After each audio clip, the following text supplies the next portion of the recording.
Also tonight, there are new charges that detail a mass shooting at a Minneapolis homeless encampment that we now know stemmed from a fight over territory and actually involved out-of-state drug dealers.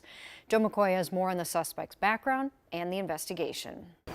New charges tonight against one of the individuals involved in a Minneapolis homeless encampment shooting that killed 30-year-old Jacinda Oakgrove and injured 6 others. Charging documents say 31-year-old Trevon Leonard Jr. from Illinois was part of a group of 5 that went to the encampment on 28th Avenue and East Lake Street September 15th to sell drugs. Court documents say a victim of the shooting told police he heard a man and a woman arguing over who was allowed to sell drugs in the area. Shortly after, gunfire erupted between the 2 groups. The problem is, as this case demonstrates, when there is any kind of dispute around drug distribution, it gets settled through violence. Minneapolis Police Chief Brian O'Hara says the city has been successful this year at stopping large encampments from forming. But since in this case the property's owner, Hamoudi Sabri, wanted to set up this encampment on his property, O'Hara says that created legal challenges for the city to shut it down. It becomes almost a magnet for more people to come to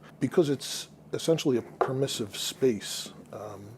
To engage in these behaviors. 2 days prior to this shooting, court documents say Leonard was arrested for allegedly driving drunk at 92 miles per hour through Minneapolis. He had been released from Hennepin County Jail just 4 hours before this shooting. Police arrested Leonard this week for his involvement in this shooting. Court documents say he admitted he and his group were drug dealers from Illinois who turned to selling drugs in Minneapolis. There's obviously people coming in looking to take over drug territory.